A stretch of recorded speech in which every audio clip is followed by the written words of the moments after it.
이런 갈릴리로 약속하신 예수님이라는 제목입니다.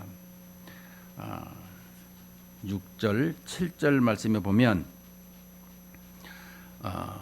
예수께서 너희보다 먼저 갈릴리로 가시나니 했습니다. 예수께서 너희보다 먼저 갈릴리로 가시나니. 오늘 말씀을 보게 되면 우리가 이 이해를 빨리 하도록 하기 위한 것으로 예수님이 이 부활 전과 예수님이 부활 후에 주신 말씀을 우리가 기억해야 되는 것입니다. 오늘 말씀은 예수님이 부활 후에 주신 말씀인데 그것을 상기시키고자 말씀했어요. 뭐냐면 부활 전에 이미 약속을 주셨더라. 약속을 주셨는데 이 갈릴리가 지역적으로 말씀하고 있는가, 의미적으로 말씀하고 있는가, 시공간을 통해서 무엇라고 말씀하고 있는 것인가, 이 부분을 우리가 조금 이해하고 또 하나님의 뜻이 무엇인지를 알았으면 좋겠습니다. 우리는 약속을 많이 합니다. 직장에서 또 내지는 가족 간에 또 친구 간에 또 이 연인 간에 많은 약속을 합니다. 근데 그 약속을 가볍게 여기는 사람들이 있고 그것을 아주 무겁게 받아들여서 그것을 손꼽아 기다리는 사람이 있습니다. 근데 많은 것을 보게 되면 잘 지키는데 어떤 것을 자기식으로 생각을 해서 그것을 폄하하고 그것을 이렇게 가볍게 여기는 이런 모습이 있는 것을 보게 됩니다. 오늘 예수님께서 살아계실 적에 제자들에게 그렇게 갈릴리에서 먼저 만나자 이렇게 말씀을 하셨는데도 이 제자들이 그걸 잘 이해를 못하고 있어요. 먼저 보게 되면 배경적으로 보면 마가복음 14장 24절 말씀에 보면은 먼저 이렇게 말씀하고 있습니다. 14장 28절에 보면 그러나 내가 살아난 후에 너희보다 먼저 갈릴리로 가리라. 자, 이 예수님께서 앞에 쭉 보게 되면 이 예수님이 이렇게 말씀을 할 때 마지막 만찬하고 그런 얘기를 하시면서도 자기는 절대 부인하지 않겠다. 이 만찬 때에 이 가룟 유다가 배신하고 이런 모습을 보면서도 자기는 그렇게 않겠다라고 하지만 우리는 주님이 왜 이런 말씀을 할까? 이것을 우리가 항상 생각을 하고 그 뜻을 알아가려고 해야 되는데 그냥 자기 생각만 늘 가지고 있어요. 그게 이제 우리 신앙생활에도 가장 어려운 것입니다. 하나님이 무슨 말씀을 하시더냐. 여러분 지금 제가 설교자로서 지금 말씀을 해요. 설교가 뭐예요? 설교가 뭐냐고요. 항상 목사님 설교를 하시는데 설교가 뭐라고 하더냐라고 하는 것은 하나님이 우리에게 해주신 일을 우리에게 선포하고 증거하는 거예요. 하나님이 우리에게 해주신 것을 그러면 우리는 어떻게 하고 살아갈 것인가? 이것을 우리가 기억하고 예배에 참석해 설교를 듣는 것입니다. 왜냐 그러면 우리는 살아갈 때마다 항상 하나님 앞에 영적인 이 에너지를 영적인 말씀을 공급받아서 성령께서 그 말씀이 생각나게 하시고 운동력 있게 해주셔서 우리가 살아가는 것이거든요. 그런데 우리가 이 말씀을 이렇게 가볍게 여기거나 그 약속을 또 잊어버리게 되면 어떻게 되겠습니까? 자기 생각으로 가득 차기 때문에 그러는 것입니다. 하나님의 말씀이 무엇이냐라고 하는 그 말씀을 곰곰이 곱씹어서 생각하는 이런 모습을 가져야 내게 살이 되고 뼈가 되는데 그것을 이렇게 심도 있게 받아들이지 못하는 것, 물론 우리가 신앙생활 할 적에 오늘 또 예배하면서 사탄은 우리 생각을 자꾸 다른 생각을 집어넣다가 치고 빠지는 작전을 하게 됩니다. 예배 끝나고 뭘 해야 되겠다. 잠시 잠깐이지만 내 귀에 설교자의 목소리가 안 들어오는 이런 순간을 뺏기는 것은, 집중하지 못하는 것은 다 이렇게 사탄의 그런 것을 이렇게 볼 수가 있어요. 그러므로 항상 기도하고, 기도가 항상 하나님과 나와의 신뢰성이라 그랬습니다. 그 신뢰를 바탕으로 하나님을 집중적으로 바라보고 그 말씀을 따라서 살려고 하는 이런 모습이 있어야 된다라는 거예요. 오늘 또 이 갈리로 먼저 가리라 이렇게 말씀을 했는데, 이 마태복음에도 28장 10절에 보면 이에 예수께서 이르시되 무서워하지 말라, 가서 내 형제들에게 갈리로 가라 하라, 거기서 나를 보리라 하시니라. 근데 이 부분을 이 흩어지는 부분을 주님이 말씀했어요. 마태복음 26장 31절에 보면 그때 예수께서 제자들에게 이르시되 오늘 밤에 너희가 다 나를 버리리라, 기록된 바 내가 목자를 치리니 양의 떼가 흩어지리라 하였느니라. 그러나 내가 살아난 후에 너희보다 먼저 갈릴리로 가리라. 예수님께서 십자가의 죽으심을 이렇게 말씀해 주시고, 그러나 부활하신 다음에는 살아난 후에 먼저 갈릴리로 간다, 이렇게 말씀을 해 주셨습니다. 자, 그렇다면 이런 부분을 우리가 늘상 생각을 할 적마다 이 구속사적인 배경을 항상 이렇게 기초에 깔아놓고 예배를 드려야 하나님 말씀을 빨리 이해할 수가 있는 것입니다. 예수님께서 이 땅에 왜 오셨는가, 왜 오셔야만 했는가, 이 부분이 내 마음에 이해되고 설득이 되어야 되는 것입니다. 항상 제가 말씀드리는 것처럼 하나님께서는 자기 나라를 창조하시려고 계획을 하셨어요. 그래서 삼일체 하나님께서 계획을 하셨는데 성부 하나님께서 이 역할을 주도하셨어요. 그 다음에 그 일을 성자 하나님께서 이 세상을, 만유를 창조하시고 또 그 세상을 다스릴 수 있는 하나님의 형상을 닮은 사람 아담과 하와를 창조하셔서 다스리게 하셨다라는 것입니다. 그러나 이 다스리라고 이 명령을 받은 아담과 하와가 하나님 앞에 반역하고, 그래서 사망이 오고 죽음이 왔다라는 것이죠. 영과 육의 분리가 죽음이잖아요. 그 다음에 이 하나님께서 우리의 인생을 불쌍히 여기사 다시금 회복할 수 있는 이렇게 메시아의 언약을 주셨죠. 창세기 3장 15절에 여자의 후손을 보내주시겠다. 그래서 그 여자의 후손을 믿는 구약의 많은 사람들은 하나님께서 그것을 다 인정해 주시고 십자가의 죽음을 통해서 이제 그들을 다 하나님의 백성 되게 하셨더라. 이것을 우리에게 가르쳐 주고 있어요. 자, 그렇더라면 예수님께서 이제 이 땅에 오시는 것은 약속을 따라서 오시게 됐다라는 것이죠. 하나님의 약속을 따라서 때가 되매, 갈라디아에서 보게 되니까 때가 되매 이 땅에 예수님께서 오시게 되었다라는 것입니다. 그런데 예수님께서 오신 이유가 뭐예요? 하나님 나라에 파괴된 이렇게 나라가 다시금 회복되어지도록 하나님의 아들이 이 땅에 오셔야만 됐다라는 것입니다. 왜냐? 이 세상에 의인은 없나니 하나도 없다 그랬습니다. 죄 없는 무죄한 사람이 하나님 앞에 이렇게 드려져야 되는 것을 말씀해 주고 있습니다.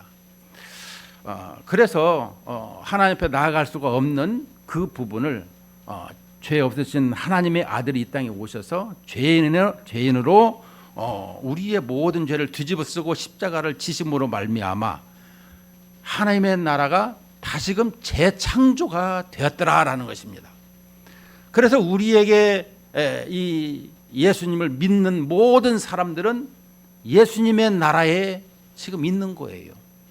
예수님께서 최종적으로 십자가를 지시고 지시기 전에 제자들을 이렇게 3년 동안 가르치신 이유는 예수님께서 우리에게 이 제자들이 곧바로 교회가 될 수 있는 거예요. 교회. 그러니까 사도들을 통해서 교회를 세우기 위한 이 교육을 시키신 거예요. 그래서 예수님께서 이 땅에 오셔서 십자가를 대속하시고 우리에게 교회를 완성케 해주셨더라라는 것입니다. 하나님의 백성들이 이제 모여서 예배할 수 있도록 해주신 것을 말씀하고 있는 거예요. 그래서 예수님이 이 땅에 오셔야만 됐는데 예수님이 이 땅에 오신 것이 뭐예요? 마가복음 10장 45절에 보면 인자에 온 것은 섬김을 받으려 함이 아니라 도리어 섬기려 하고 많은 사람의 대속물로 주려 함이라. 죽으시러 오셨다라는 거예요. 죽으시러. 근데 그 예수님이 살아계실 때에 죽은 자도 살리시고 뭐 문둥병자도 고치시고 뭐 못 고치는 병이 없어요. 파도도 잔잔케 하시고 무리도 걸으시고 오병이의 역사가 일어나고 많은 사람들이 이 예수님을 쫓아가면은 뭐든지 할 수 있다. 이 세상도 변혁할 수 있다. 그분만 쫓으면. 그래서 예수님의 제자들도 또 많은 사람들도 세상에서 권세를 잡으려고 많이들 왔어요. 오래전에 한 20년 전에 책 나온 것이 있는데요. 능력종교라는 책이 있습니다. 능력종교. 예수를 믿으면 뭐 이렇게 시시해. 돈도 있고 권세도 있고 이렇게 많은 것이 있는 것이지 어떻게 맨날 이렇게 섬기고 힘이 없고 나약한 모습으로 살아가느냐.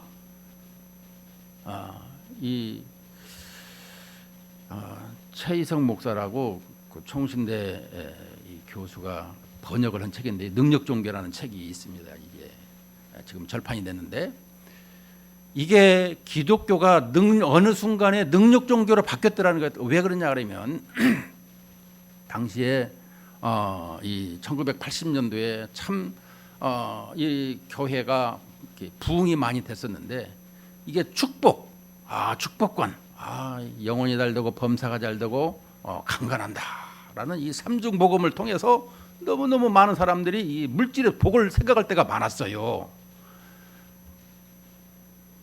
그런데 그런 능력 종교가 아니라 교회는 주님이 말씀했어요. 어린 나이와 같이 이렇게 주님을 의지하고 또 주님의 나라에는 섬기는 것을 말씀해 주고 있어요. 그러므로 교회라고 한다라는 것은 하나님의 나라라고 한다는 것은 섬기는 데 있지 이렇게 세상 권세 이 모든 것을 가지려고 하는 이런 교회가 또 기독교가 아니라는 거 설명해 주고 있습니다. 자, 문제는 우리에게 이렇게 갈릴리로 약속하신 이 예수님 왜 갈릴리인가? 배경을 보면 예수님께서 갈릴리에서 태어난 것도 아닌데 왜 갈릴리라고 하는가라고 하면 이 갈릴리 지역에 있는데 그것이 갈릴리 바다 호수 주변으로 살아가는 인생들이 있습니다. 먹을 것이 거기서 나오는 것이 많고요.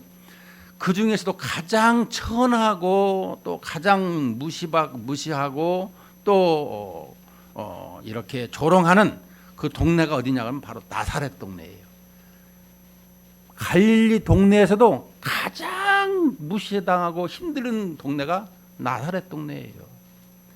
그것을 성경은 어떻게 설명하는가라고 하면은 이사야서 9장 2절에 구약의 성경에 보면 흑암에 행하던 백성이 큰 빛을 보고 사망의 그늘진 땅에 거주하던 자에게 빛이 비치도다. 그러니까 이 구약에서 나사렛 동네라는 얘기, 갈릴리라는 얘기를 하지 않지만 실은 신약에서 갈릴리 얘기한다 보니까 이렇게 사망과 그늘과 저주가 있는 이런 동네를 지칭하는 것이었더라라는 것입니다.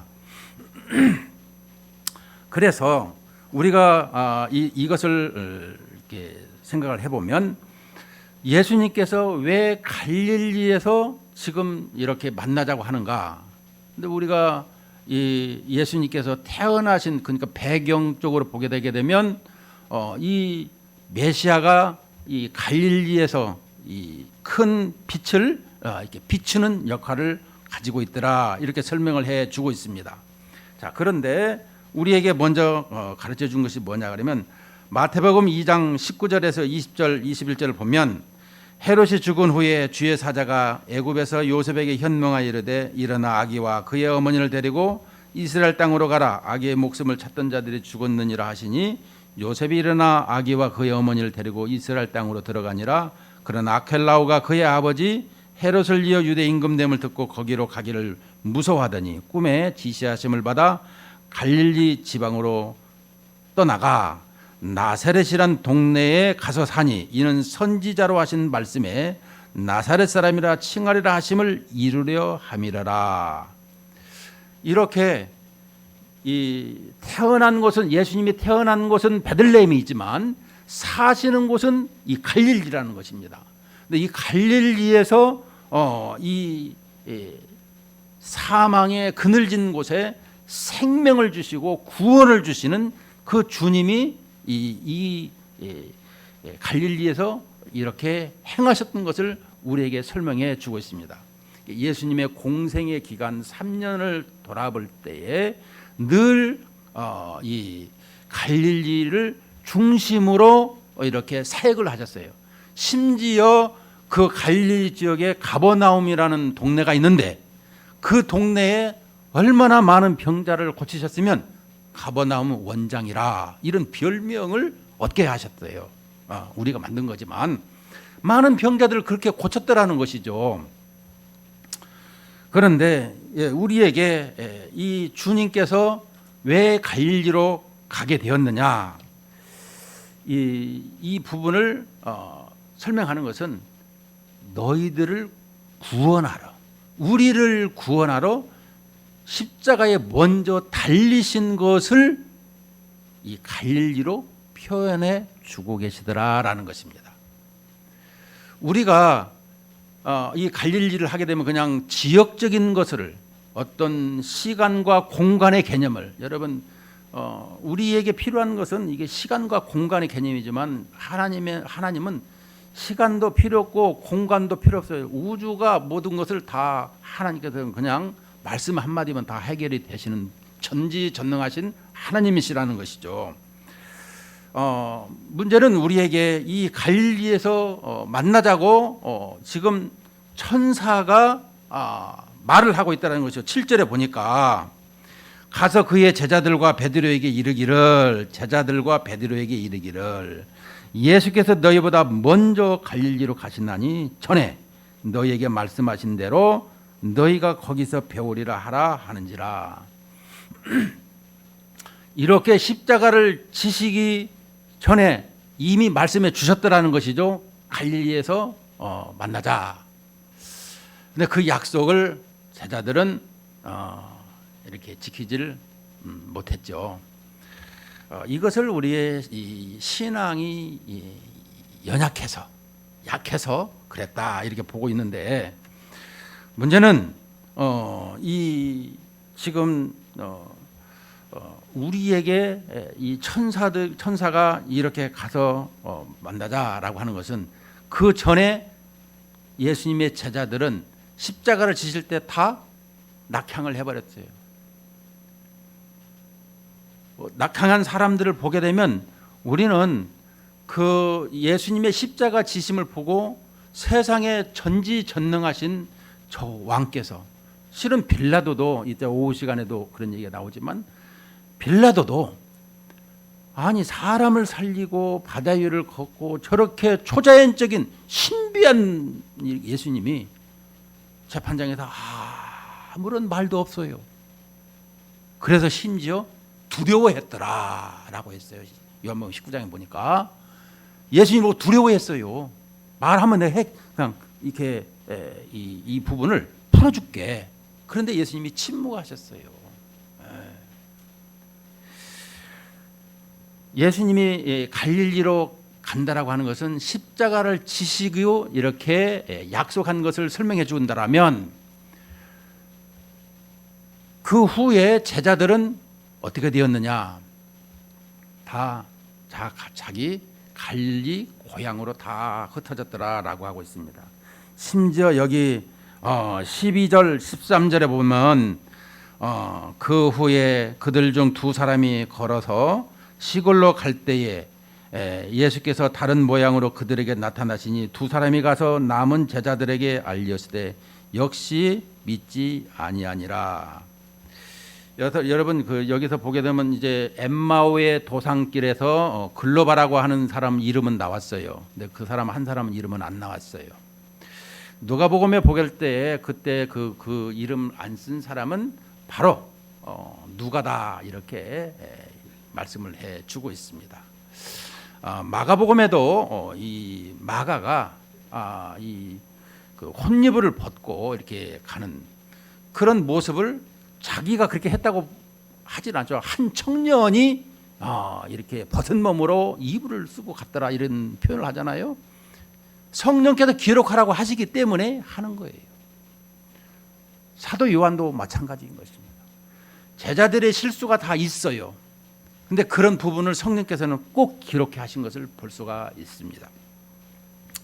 그래서 이제 우리가 예수님께서 갈릴리로 가신다라는 것은 십자가를 먼저 지시고 우리의 모든 삶의 회복을 그 다음에 빛을 비추는 우리에게 구원을 주시는 것을 말씀해 주신다라면 제자들이 낙향하고 이제 갔어요. 예수님이 십자가에서 무기력하게 돌아가신 걸 보시고 그래서 예수님은 그들을 쫓아가십니다. 쫓아가서 그들에게 아침 조반을 차려놓고 그들에게 이제 사도직의 회복을 해주시는 것을 볼 수 있습니다. 네가 나를 사랑하느냐? 내 양을 치라. 네가 나를 사랑하느냐? 사랑합니다. 네가 나를 사랑하느냐? 주님이 아십니다. 그래서 이렇게 세 번의 부인한 것과 세 번의 이렇게 질문을 통해서 그 사도직을 회복시켜서 그의 삶을 이렇게 온전케 만들어주는 것을 볼 수가 있고 그래서 그 삶이 회복되어서 이제 교회를 세우고 순교하는 모습을 보게 되는 것입니다. 자, 그렇다면 우리가 이제 실천적으로 한번 생각을 해보겠습니다. 우리가 한 사람이 인생을 산다는 것은 망망 이 대바다를 건너는 일이라 이렇게 시편 기자는 시어라고 하죠. 시편 기자는 자기 인생을 바다를 이렇게 표현을 하고 있더라는 것입니다. 그러니까 시편을 보게 되면 많은 이 믿음의 선진들이 그 주님과의 이 관계를 통해서 신뢰를 쌓고 살아가는데 너무너무 고통스럽고 힘든 여정을 시편을 통해서 기록을 하게 했더라라는 것입니다. 그래서 시어라라고 하는데 시편 107편을 보게 되면 23절에서 이렇게 계속 보면 이렇게 말씀합니다. 30절까지 배들을 바다에 띄우며 큰 물에서 일을 하는 자는 여호와께서 행하신 일들과 그의 기이한 일들을 깊은 바다에서 보나니 여호와께서 명령하신즉 광풍이 일어나 바다 물결을 일으키는도다. 그들이 하늘로 솟구쳤다가 깊은 곳으로 내려가니 그 위험 때문에 그들의 영혼이 녹는도다. 그들이 이리저리 구르며 취한 자같이 비틀거리니 그들의 모든 지각이 혼돈 속에 빠지는도다. 이에 그들이 그들의 고통 때문에 여호와께 부르짖음에 그가 그들의 고통에서 그들을 인도하여 내시고 광풍을 고요하게 하사 물결도 잔잔하게 하시는도다. 그들이 평안함으로 말미암아 기뻐하는 중에 여호와께서 그들이 바라는 항구로 인도하시는도다. 우리의 인생을 이렇게 망망배대 그 바다로 이렇게 시인은 이렇게 표현해 주고 있습니다. 바다를 건널 때 죽음도 보게 되고 이별도 보게 되고 지독한 고난이 습기업이 이렇게 겪게 되고, 그리고 마침내 파란만장한 이 인생의 장면들을 이렇게 보내고 항구로 이렇게 들어왔다, 이런 표현을 해주고 있습니다. 바다를 건너는 동안에 우리에게 중요한 것이 이것입니다. 바다를 건너는 동안에 우리 인간으로서 악소리를 내고 비명을 지른다라는 것입니다. 그런데 이 시인들이 시를 쓰는데 뭐라고 하냐면, 너무너무 고통스러우니까 저 원수들의 혀를 잘라버려 주소서. 원수들의 혀를 잘라버려 달래. 이보다도 더한 말이 다윗의 시편에 보면 너무너무 많이 있어요. 시편 55편 9절에 보면, 내가 성내에서 강포와 분쟁을 보았사오니 주여 그들을 멸하소서, 그들의 혀를 잘라버리소서. 근데 하나님께서는 그러한 이 시편 기자들이 말한 그 소리를 들으시고 그걸 허락해 주신다라는 거예요. 우리는 기도할 적마다 이 사랑의 하나님인데 그렇게 하시면 됩니까? 그냥 사랑의 말로 하세요, 원수들을. 근데 이 시편에서 시어를 볼 적마다 자기에 있는 그 감정, 자기가 당하고 있는 그런 어려움, 이것을 속된 말로 노골적으로 주님 앞에 토해낸다라는 것입니다.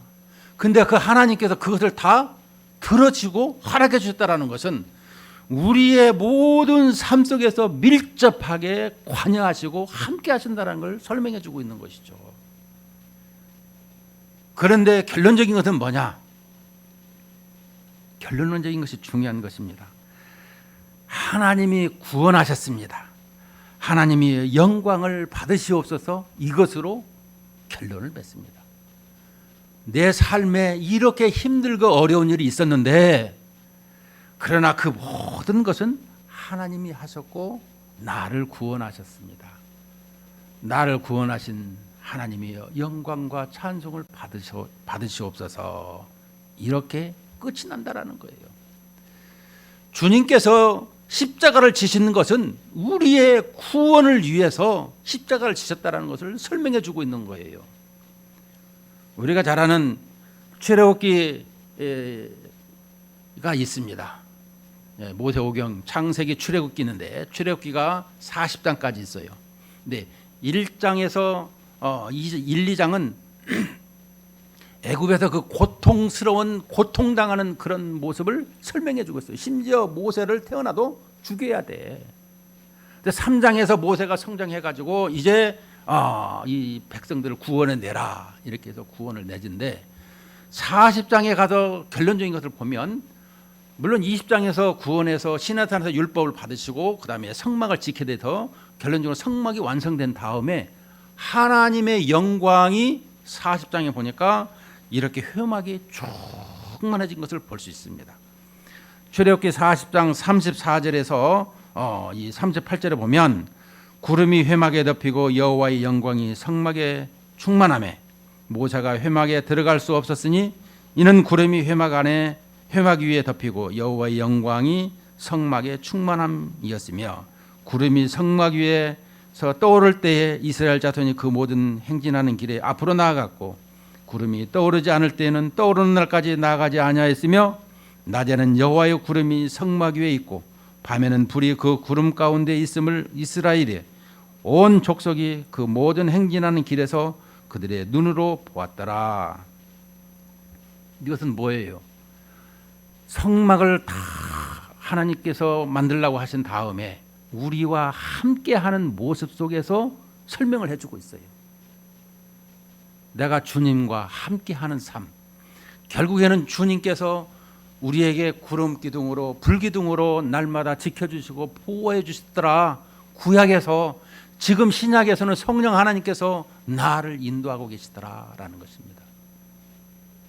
그렇다면 이 갈릴리 약속을 볼 적마다 우리에게 이 제자들을 이렇게 삼으시고 그 제자들이 나 향해서 힘들어할 적에 그들을 쫓아가서 그들을 회복시켜 주시고 그들에게 온전한 사명으로 주의 일을 감당해 가셨더라.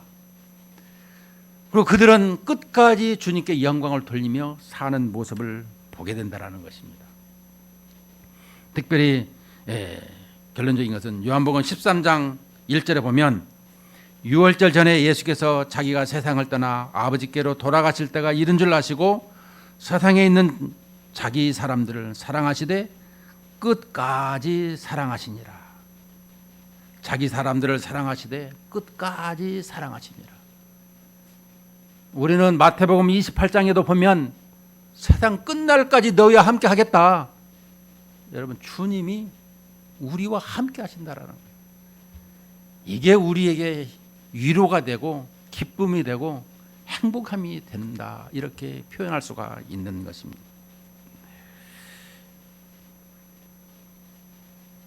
우리는 신앙생활을 하면서 주님을 어떻게 생각하느냐. 여러분, 항상 살아가면서 의리하는 사람들 많이 있어요. 특히 이렇게 폭력배 이렇게 할 때 보스가 의리를 지키는 사람이냐? 보스는 의리를 지킬 뿐만 아니라 끝까지 책임져 주는 사람이 보스인 것입니다. 우리 믿음의 사람들도 끝까지 지켜주시는 분이 우리 주님이세요. 우리 신앙생활에서 나를 지켜주시는 분이 누구냐? 여러분, 세상에서 혼자 왔다가 이제 많은 사람들을 만나고 좋은 사람을 짝을 만나서 가정을 꾸리고 이렇게 살아가고 또 자녀들을 통해서 사람이 이렇게 행복하게 살지만 결론적인 것은 끝까지 살다가 혼자 이렇게 주님의 품에 안기는 것을 볼 수가 있습니다. 지금 여기서 죽어서 가는 하나님의 나라가 아니에요. 주님은 우리 안에 계시고 있고 우리 나를 통치하실 뿐만 아니라 지금 예배를 임재하여 계시고 우리를 통치하고 계세요. 전지전능하신 하나님은 온 우주 만유를 창조하셨을 뿐만 아니라 그 만유를 섭리하고 계시고 통치하고 계세요. 해와 달과 별도 항상 관여하시고 우리의 인생 머리카락하고 세시고 우리와 함께 하시고자 하나님의 형상으로 우리를 지으셨다라는 거예요. 저는 이 동물들의 이 왕국이라든가 이렇게 애완견을 이렇게 많은 사람들이 볼 때 지식이 너무 좋아가지고 이 애완견도 7살 정도 수준 되는 것 같아요. 그냥 주인이 떨어지면 그 주인을 구하는 것, 애가 있으면 애를 재우는 것, 이런 것을 보면서 참 하나님께서 우리에게 가축을 주시고 들짐승을 주시고 그것을 통해서 우리와 함께 할 수 있는 이런 가축으로 말미암아 이렇게 행하셔 주신 것을 볼 적에 너무너무 감사한 것을 많이 느껴요. 특별히 이렇게 말은 못하지만 생각이 있어가지고 주인을 이렇게 섬기고 주인을 이렇게 이롭게 하는, 유익을 주는 이런 모습을 볼 적마다 우리 인간은 하나님의 형상을 닮았는데도 불구하고 하나님 앞에 얼마만큼 그렇게 하고 있느냐, 이런 생각을 해보게 되었습니다. 여러분, 항상 하나님 앞에 우리가 바른 이런 신앙관을 가져야 된다는 것입니다. 내가 신앙생활의 말씀에 바로 서서 가야지, 내가 하나님의 말씀을 이렇게 필요한 것만 빼다가 내 것으로 만들어서 쓰게 되면 그것은 안 되는 것입니다. 하나님께서 나라를 만드시고 우리 인생들에게 어떻게 행하셔 주셨는가를 면밀히 보고 우리가 그것을 따라가야 된다는 것입니다. 특별히 이 교회가 아까도 얘기했지만 능력 종교를 이렇게 지향하는, 그래서 교회 오면 잡을 좀 주시오, 나에게 일거리를 좀 주시오, 나에게 뭔가 복을 주시오, 나에게 뭔가 건강도 주시고 혜택도 주셔서 내가 뭔가를 해야 될 거 아닙니까? 왜 안 주십니까? 주님이 필요하시면 다 그것을 이렇게 고쳐주시고 또 그의 삶을 복되게 만들어주시는 것입니다. 제가 지난번에 말씀드렸죠. 우리가 사람이 형통하기를 원한다라고 하는 것은 물질의 복을 받아서 형통한 것이 아니라 하나님께서 말씀하시는 대로 이루어지는 것이 형통이라고 그랬어요. 항상 꼬다를 띄어다가 내 식에 맞춰서 살아가는 그런 신앙생활이 되면 안 된다라는 것입니다. 하나님의 뜻대로 이루어 주시옵소서. 내가 거기에 도구로 사용되게 해 주시옵소서. 내가 주님 앞에 모든 것을 위탁드립니다. 이런 신앙 고백이 되어야 되는 것입니다. 물론 우리가 하루아침에 되는 것은 아니겠지만은 조금씩 내 것을 내려놓고 주님의 것으로 가득 채우면 주님의 말씀으로, 주님의 사랑으로, 주님의 이 모든 것을 내가 가득 채우게 된다라면 이제 이 갈릴리에서 만나자고 하는 이 말씀 속에서 내 삶이 하나님 앞에 영광을 올려드리는 이런 삶이 된다라는 것입니다. 이런 말씀으로 승리하시기를 주님의 이름으로 축복합니다.